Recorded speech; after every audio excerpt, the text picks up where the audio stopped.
mis à part tout ce que les barbares anglo-saxons ont infligé à l'humanité pendant des siècles, il faut reconnaître que la culture indienne millénaire fait partie d'une cosmogonie, que nous allons essayer d'expliquer dans la deuxième partie. Il existe plusieurs documents qui contiennent des informations se complétant entre elles, concernant la création du monde vue par la mythologie indienne.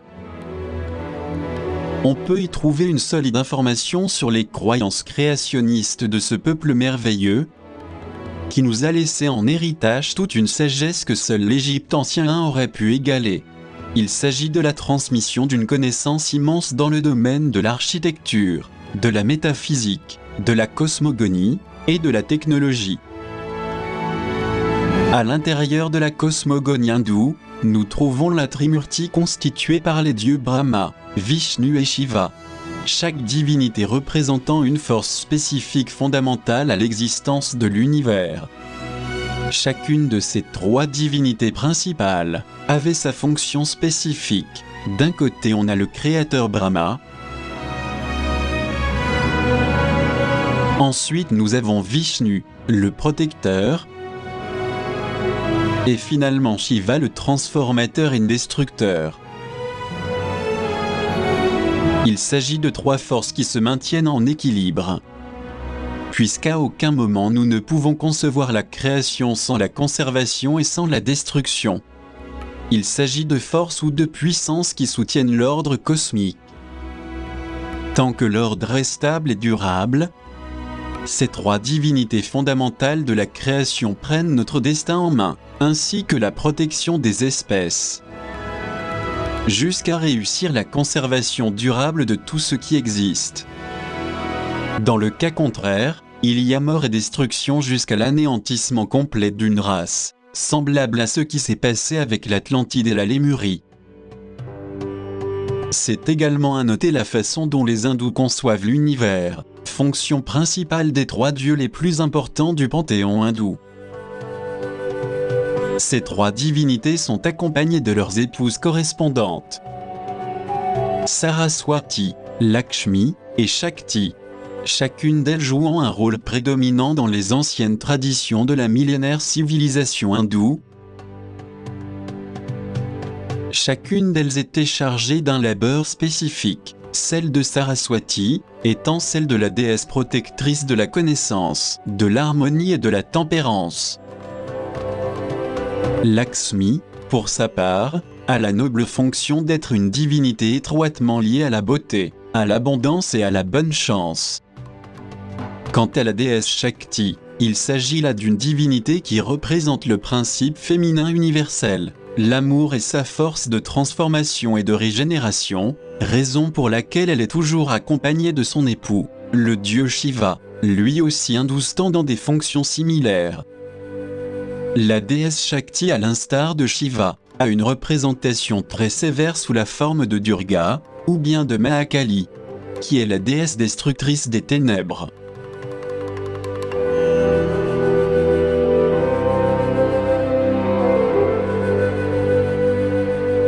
Cette divinité ont dirigé leur peuple pendant de nombreuses années, avec d'autres dieux du panthéon hindou, créant ainsi une civilisation très avancée dans les domaines de la technologie, de l'architecture et de la science.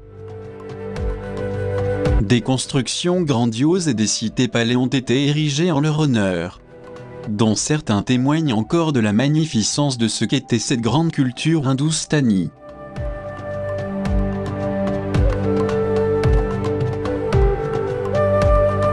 Parmi ces constructions si particulières, comment peut-on expliquer la singularité de la demeure du dieu Shiva Mahadeva et de la déesse Parvati Shakti, qui selon les traditions, était située sur le mont Kailash?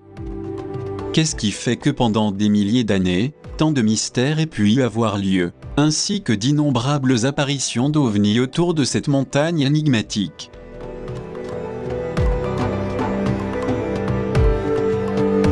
Est-ce vraiment à l'intérieur de la demeure du dieu Shiva et de son épouse Parvati qu'il y a toujours eu beaucoup de phénomènes, comme le racontent les anciens textes hindous?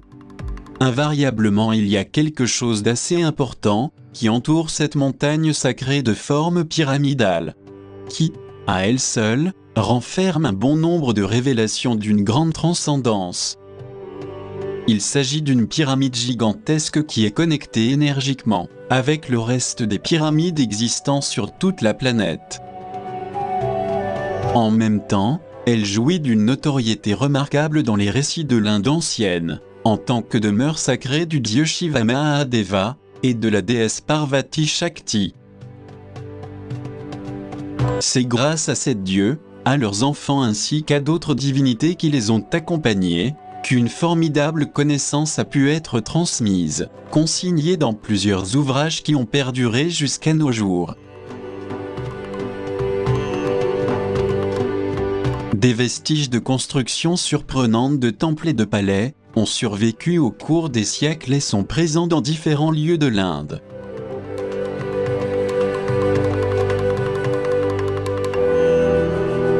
Le plus surprenant, c'est la manifestation de phénomènes inexplicables, révélant la présence d'une technologie très avancée dans le domaine architectural.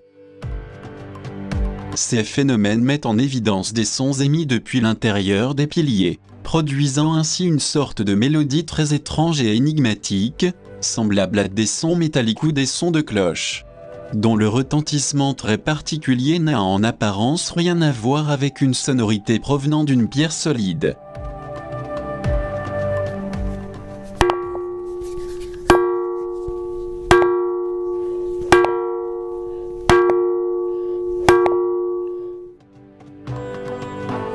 Outre ces phénomènes surprenants détectés, là où des temples avaient été érigés, on trouve aussi la présence de colonnes circulaires parfaitement conçues, indiquant qu'elles ont été élaborées à l'aide d'une technologie avancée, ignorée à cette époque. On peut y voir aussi des pierres géantes de plusieurs tonnes parfaitement sculptées. Il s'agit d'un travail difficile de réaliser actuellement, tenant en compte la précision avec laquelle ces roches uniques ont été travaillées, ce qui laisse penser à l'intervention de machines modernes.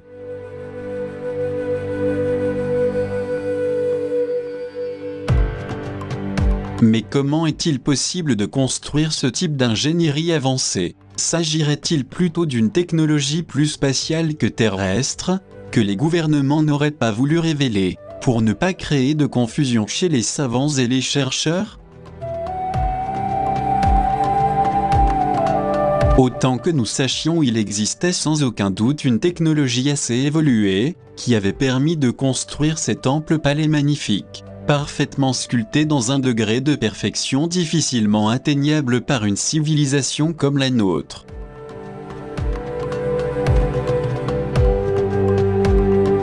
Difficile à expliquer, d'ailleurs, la perfection mathématique utilisée pour l'assemblage de pierres de plusieurs tonnes, sur des endroits impossibles à imaginer, sans le concours de procédés autres que les manuels, comme on veut nous le faire croire. Est-il possible de manipuler, graver ou ciseler la pierre? Pour la construction de temples avec tant de perfection, uniquement à l'aide d'outils comme le marteau, le burin et d'autres ustensiles rudimentaires?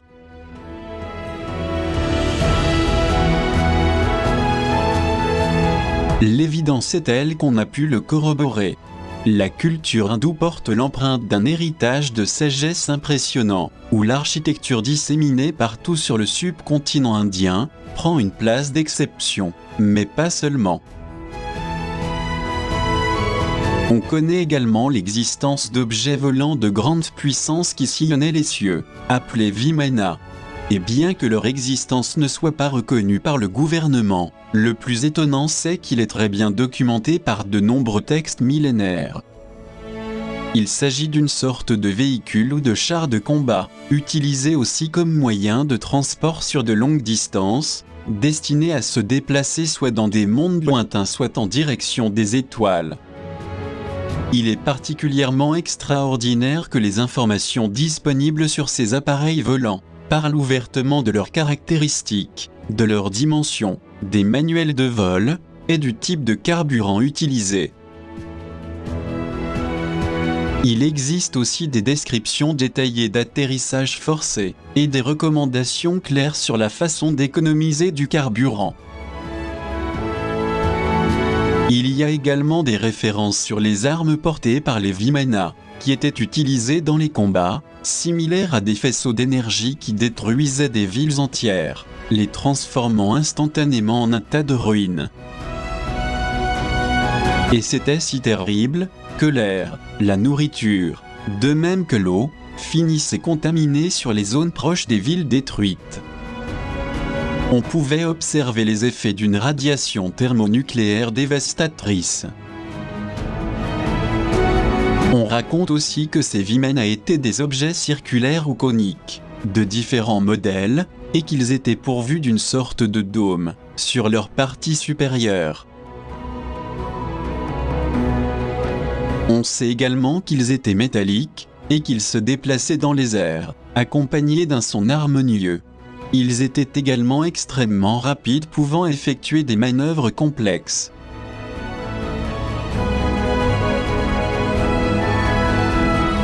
Les Védas expliquent également que ces vaisseaux des dieux étaient dotés de miroirs, d'aimants et de mica, et que les moteurs étaient constitués de turbines de mercure, afin de faciliter leur manipulation et leur déplacement. Le Mahabharata explique aussi le fonctionnement, la forme et les systèmes de propulsion des Vimana, ainsi que leur utilisation dans le champ d'antigravité. Dans le cas présent, nous parlons d'une technologie aérospatiale développée il y a des milliers d'années. C'est pourquoi il est pratiquement impossible pour les chercheurs officiels d'accepter que cette technologie étonnante ait existé, même si les textes anciens en font mention à maintes reprises. Le Mahabharata explique également avec une précision absolue que le guerrier Arjuna dut affronter les hordes d'Asura, c'est-à-dire des démons, et que les dieux lui avaient demandé de détruire toute l'armée des Asuras. Cette armée était constituée de millions de démons qui vivaient dans des forteresses, situées dans les profondeurs des mers. Après une lutte acharnée, c'est finalement Arjuna qui, avec le soutien et la protection de Krishna, parvint à détruire en 1000 morceaux toute leur cité.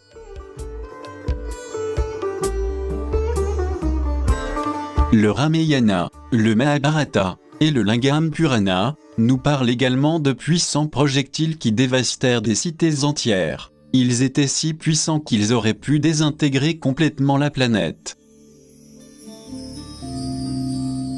La divinité chargée de la transformation était le dieu destructeur des ténèbres, Shiva, qui agissait selon les circonstances, comme ce fut le cas lors de la destruction de Tripura, la triple cité des démons Asura. Monté sur un char entièrement en or, le dieu éleva l'arc de Pinaka, et sur la pointe de la flèche inséra une arme divine appelée Pashupata, faisant ainsi brûler Tripura par la flèche sacrée, la réduisant en cendres en une fraction de seconde.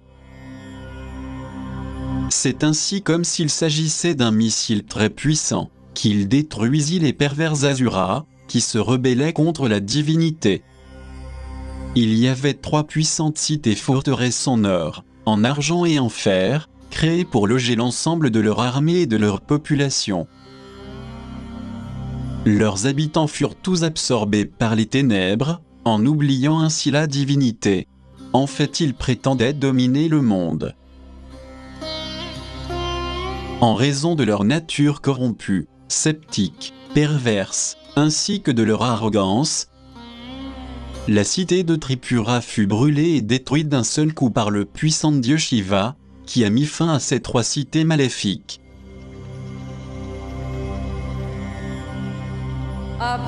L'intervention de la divinité aidée par les Vimana volantes a permis de contrôler et détruire plusieurs cités des Asuras. Cependant, au fil du temps, les forces obscures se sont réorganisées partout en Inde, favorisées par l'invasion des peuples qui étaient en désaccord avec les traditions brahmaniques ou hindoues.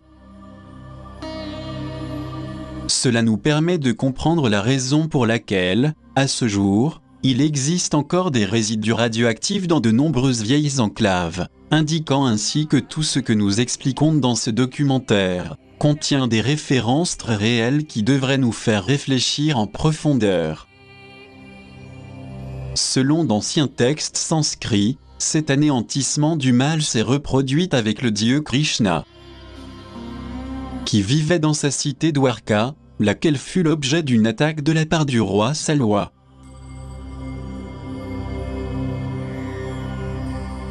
Ce roi diabolique conduisait un Vimana volant appelé Soba, qui avait le pouvoir de se rendre invisible. Une grande partie de l'extraordinaire ville de Dwarka fut dévastée. Toutefois le dieu Krishna répondit à l'attaque avec ses armes magiques sur son merveilleux disque brillant Sudarshana. Le dieu lança des flèches semblables à des fulminants rayons destructeurs. On raconte également qu'une fois lancées, les flèches rugissaient comme un tonnerre terrifiant, détruisant leurs ennemis et leurs alliés par le son.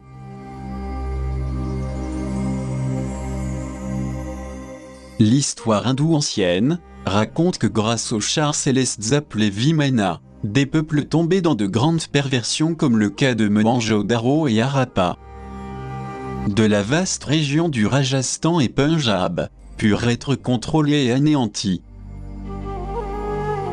Ce sont des cités mentionnées dans d'anciens textes sacrés de l'Inde, qui sont remplis de descriptions d'un grand holocauste nucléaire survenu dans l'Antiquité, aux proportions nettement supérieures à celles d'Hiroshima et Nagasaki.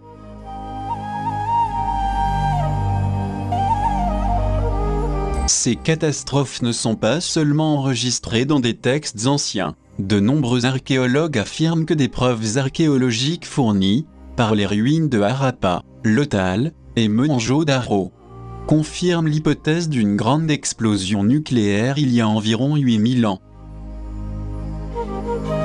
Nous pouvons constater qu'il s'agit là de preuves concernant des cadavres trouvés dans des ruines, particulièrement dans le cas de Mohenjo-Daro. C'est ainsi que lors de nombreuses fouilles des corps ont été retrouvés éparpillés dans la cité, beaucoup d'entre eux se trouvant dans des positions très étranges. Dans d'autres cas, on aperçoit des squelettes d'enfants tenant les mains de leurs parents.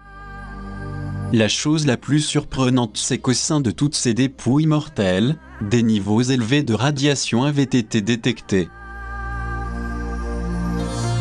De même, plusieurs scientifiques qui ont enquêté sur la région du Rajasthan, très proche de Jodhpur, ont corroboré de graves problèmes de mortalité infantile, à tel point qu'elle a même touché de nombreux enfants à ce jour.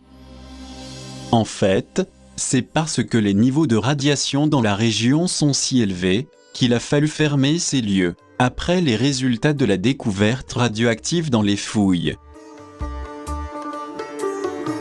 Cette découverte dans la vallée de l'Indus vient confirmer que des populations d'il y a plusieurs millénaires ont dû mourir presque simultanément, à la suite d'une terrible catastrophe qui ne leur a pas donné le temps de s'enfuir. Donc, ces découvertes corroborent une fois de plus une explosion nucléaire, d'une ampleur considérable dans ces territoires de l'Inde ancienne. Il est clair que pour la science conventionnelle de nos jours, un holocauste nucléaire supérieur à Hiroshima et Nagasaki survenu dans le passé puisse sembler irraisonnable. Pourtant, la preuve des niveaux élevés de radiation nucléaire est bien là. Ces découvertes de traces de radiation nucléaire ne sont pas exclusives de cette vaste région de l'Inde, mais elles se trouvent également dans d'autres régions et pays. En effet, des preuves d'une importante vitrification des pierres et du sable ont révélé qu'un phénomène de grand pouvoir destructeur a eu lieu, il y a plusieurs milliers d'années dans plusieurs régions de la planète. Et ce qui est pire, sans qu'aucun pays ne se prononce sur ces graves événements destructeurs du passé.